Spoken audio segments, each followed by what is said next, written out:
Wednesday, November 4th, advanced class, kind of. And we're going to get into finished retrieved Reformation. We do have story homework number 2, which is assigned. We have a Socratic quiz tomorrow and a quiz on Friday. And book report, book choice coming up by Friday. When you go and download the homework, hopefully you can see all focusy on there. You're going to have to download 2 things from my website, story homework number 2, and then the story after 20 years. Once again, my website, homework file, short story, and I'll have all that stuff on there. Make sure you put it into your notebook on the left-hand side. And then, I think we're ready to go. Yay! Yay! I have lights on while I get to read today. Whee! All right. From where we were yesterday, we have a main character in our story so far. Who's our main character in the story? Zoe? Sorry, I thought you said Jeannie for a second. I was like, that's the wrong story. Yes, Jimmy Valentine. And what do we know about Jimmy Valentine so far? Jackal? He was sent to a jail.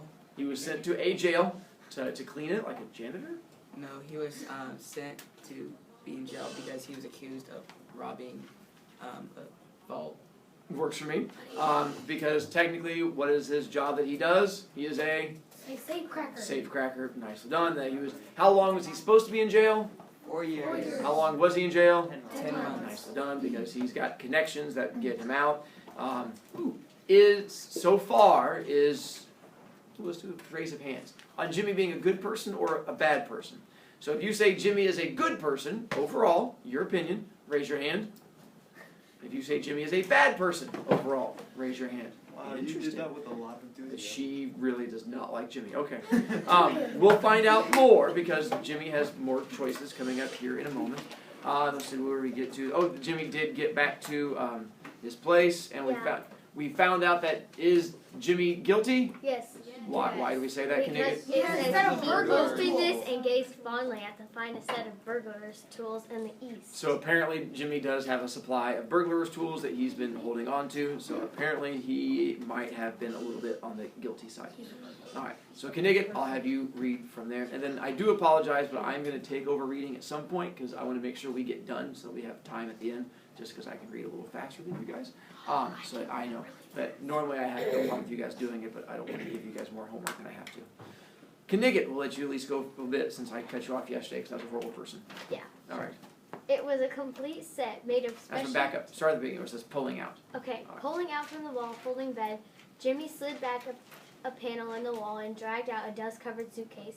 He opened this and gazed fondly at the finest set of burglars' tools in the east. It was a complete set made of specially tempered steel. The latest designs in drills, punches, braces, and bits, jimmies, clamps, and augers, with 2 or 3 novelties, invented by Jimmy himself, in which he took pride. Over $900 they had cost him to have made at a place where they make such things for the profession. So basically, so he does have his own set of burglars' tools. When it says have them made out and they don't take the place, it's because he's like, I know the place, but I can't tell you the place because then you'd go get it made yourself, and that'd be illegal. So this is his way of like being sneaky and saying he knows a place, but he can't tell you. Keep going. Okay. In half an hour, Jimmy went downstairs and through the cafe. He was now dressed in tasteful and well-fitting clothes and carried his dusted and cleaned suitcase in his hand. Got anything on? Asked Mike Dolan genially. Genially friendly. Me, said Jimmy in a puzzled tone. I don't understand. I'm representing the New York Amalgamated? Short Snap Biscuit Cracker and Frazzled Wheat Company. Keep going? Yeah. Jeez. This statement delighted Mike to such an extent that Jimmy had to take a seltzer and milk on the spot. He never touched hard drinks. Now you get to pause. What is it that he got sent to jail for doing as a safecracker? Now he comes down with his big suitcase, and with his big suitcase, what's inside of it? Burglar's tools. Burglar's tools for going and cracking into safes. When Mike Dolan, the guy who's been holding on to this for him, says, "You got anything going on?" This code, he's speaking all down low. What is he really asking him when he says, "You got anything going on?" Johnny? Are you gonna rob a bank? Yeah. You got like a job lined up. You got like you're going to go out there and go do some robbing. And of course, Jimmy Valentine, being the witty person he is, goes, "Me? No. I'm representing the New York Amalgamated Short Snap Biscuit Cracker and Frazzled Wheat Company. In other words, he goes, no, I represent a cracker company. See, he has a box full of like cracker samples because he went to jail for safe cracking. So he's like trying to hit you like a joke. And that's why Mike Dolan's like, oh, you're so witty. And you're like, don't understand yet. Cracker company, safe cracking. Never mind, I'm not even trying to get into it. I got it. It's hilarious. Come on. And so that's where he's going into. Also, when it says that he doesn't touch hard drinks, what are hard drinks? Yeah, so he says he doesn't really touch the hard stuff. Yeah, way to be specific. And so he instead has a seltzer and milk, which a seltzer is bubbly water, which is like Sprite but without the lemon juice, which just tastes like the bubbly stuff. Sparkling the Alka water. Yeah, like the Alka Seltzer. So he has that and a milk together, and that's what he drinks. So if you want to go feel like an old, 1900s criminal, go home and take some Sprite and milk and put them together and be like, I'm a criminal, rawr. And just go home and drink that. Just awful. make sure you do it near the sink because you're like, I'm a criminal. It's just like bubbly milk. To get through, I'm going to take over reading because we've got a lot to get through, and I'll read quickly. I know. All right. Now he's taking off. He now has his cracker case to go sell crackers, and we're going to see what kind of choices he makes. A week after the release of Valentine 9762, there was a neat job of safe burglary done in Richmond, Indiana, with no clue to the author. I know what that is. Me too. I'm so proud of you. I don't. A scant $800 was all that was secured. 2 weeks after that, a patented, improved burglar-proof safe in Logansport was opened like a cheese to the tune of $1,500 currency, securities and silver untouched. That began to interest the rogue catchers, meaning the policeman people. Then an old-fashioned bank safe in Jefferson City became active and threw out of its crater an eruption of banknotes amounting to $5,000. The losses were now high enough to bring the matter up into Ben Price's class of work. By comparing notes, a remarkable similarity in the methods of the burglaries was noticed. Ben Price investigated the scene of the robberies and was heard to remark, wait, we know Ben Price. Where do we see that name already? Fact check. Isn't he the guy who released Isn't that Mike? Valentine? Not released. That was the warden. That was Mike. Cole? The guy who gave Valentine the key to his room Close. That's Mike Dolan. and was downstairs and just said, where are you going? Mike Dolan again. Ben Price at the very top of that one where it says it was his button that was found. Ben Price is the one who arrested Jimmy the first time. Because it says when he goes into his room, everything was just as he had left it. There on the floor was still Ben Price's collar button that had been torn from the detective's shirt when he was overpowering Jimmy. So Ben Price was the guy who arrested Jimmy the first time. He was heard to remark, that's Dandy Jim Valentine's autograph. He's resumed business. Look at that combination knob. Jerked out as easy as pulling up a radish in wet weather. He's got the only clamps that can do it. And look how clean those tumblers were punched out. Jimmy never has to drill but one hole. Yep, I guess I want Mr. Valentine. He'll do his bit next time without any short time or clemency foolishness. Ben Price knew Jimmy's habits. He learned them while working on the Springfield case. Long jumps, quick getaways, no Confederates, and a taste for good society.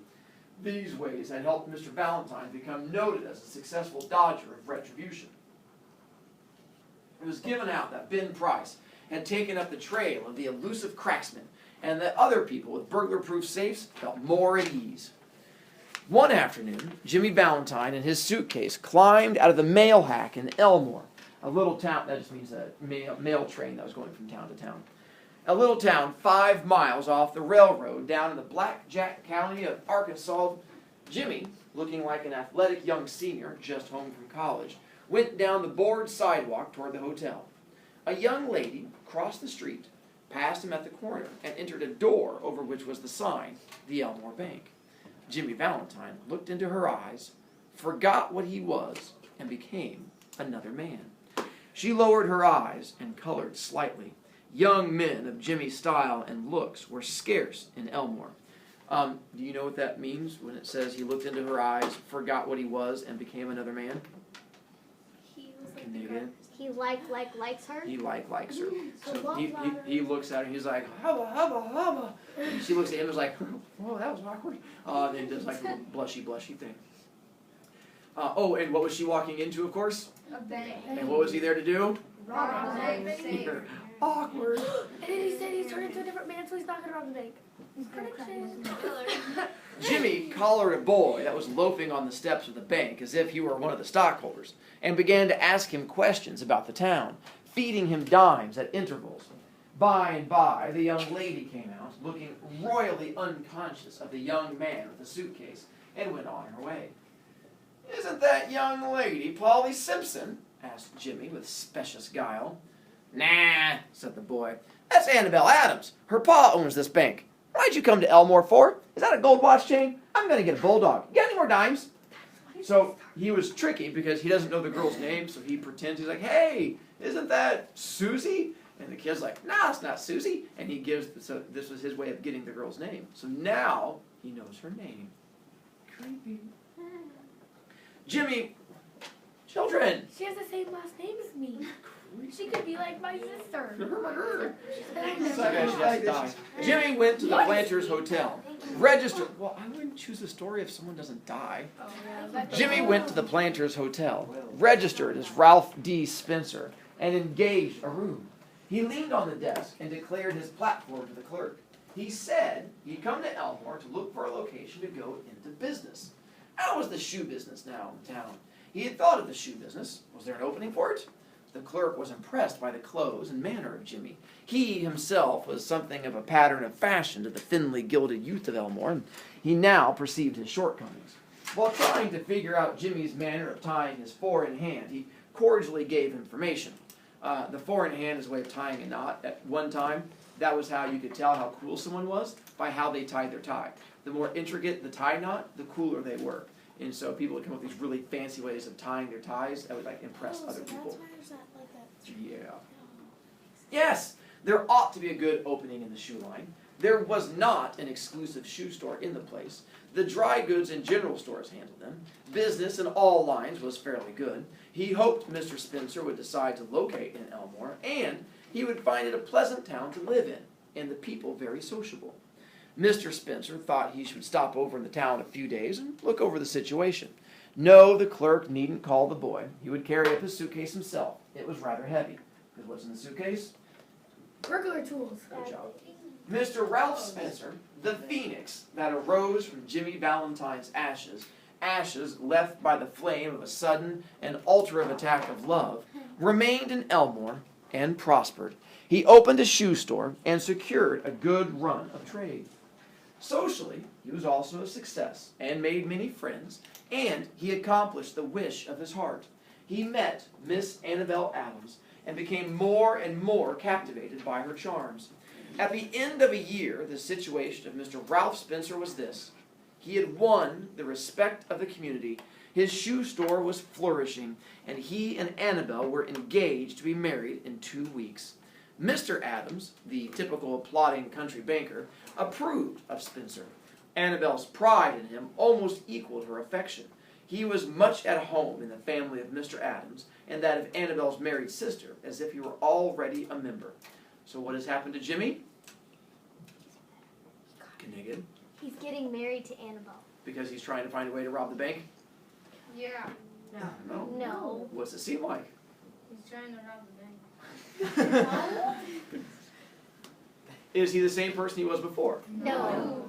Why? What's happened to him? He fell in love. He fell in love. So what has he... So now, is he still a bad person? No. Yeah. Yeah. It could go either way. He's a bad person in He's love. a good person. Yeah. Bad person in love. Yes and no. Annabelle? I see what you did there. No, I think he's still a bad. Well, he doesn't have to continue being a bad person, but since he just has like a bad background. Oh, interesting. Like in the past, he's all like rob, shoot, boo.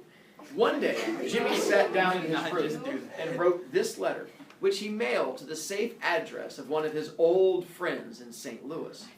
Dear old pal, I want you to be at Sullivan's place in Little Rock next Wednesday night at 9 o'clock.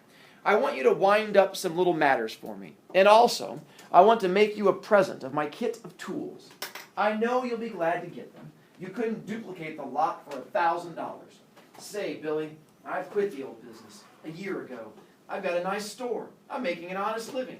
And I'm going to marry the finest girl on earth 2 weeks from now. It's the only life, Billy, the straight one. I wouldn't touch a dollar of another man's money now for a million.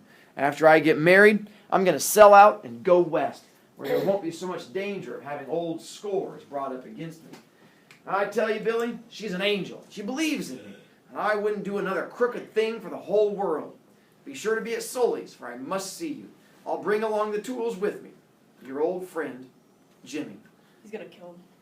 Oh my I'll bring along the Wow. tools with me. What does that mean? God, His bless tools.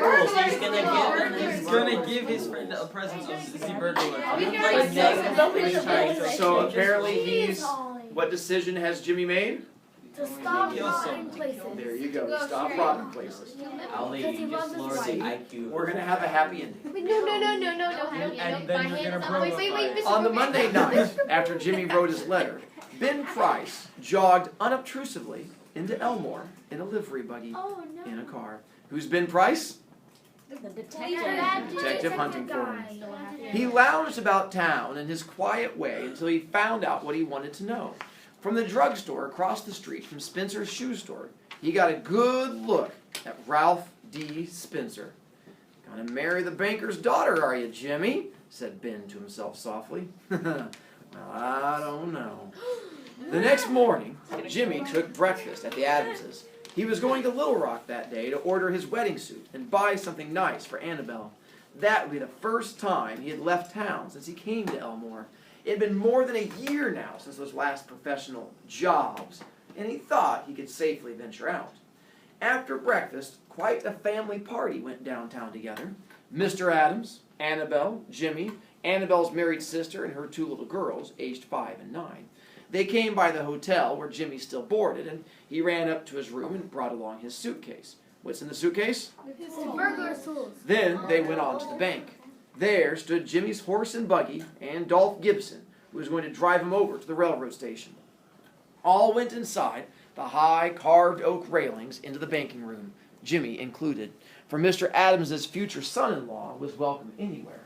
The clerks were pleased to be greeted by the good-looking, agreeable young man who was going to marry Miss Annabelle. Jimmy set his suitcase down. Annabelle, whose heart was bubbling with happiness and lively youth, put on Jimmy's hat and picked up the suitcase.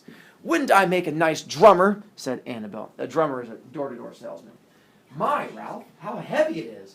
Feels like it was full of gold bricks." "Huh, a lot of nickel-plated shoehorns in there," said Jimmy coolly. "I'm going to return them. Thought I'd save express charges by taking them up. I'm getting awfully economical." The Elmore Bank had just put in a new safe and vault. Mr. Adams was very proud of it and insisted on an inspection by everyone. The vault was a small one, but it had a new patented door. It fastened with 3 solid steel bolts thrown simultaneously with a single handle and had a time lock. Mr. Adams beamingly explained its workings to Mr. Spencer, who showed a curious but not too intelligent interest. The 2 children, May and Agatha, were delighted by the shining metal and funny clock and knobs. While they were thus engaged, Ben Price sauntered in and leaned on his elbow, looking casually inside between the railings. He told the teller that he didn't want anything. He was just waiting for a man he knew. Suddenly, there was a scream or two from the women and a commotion. Unperceived by the elders, May, the 9-year-old girl, in a spirit of play, had shut Agatha in the vault. Oh And my then- gosh. Then the bell rang.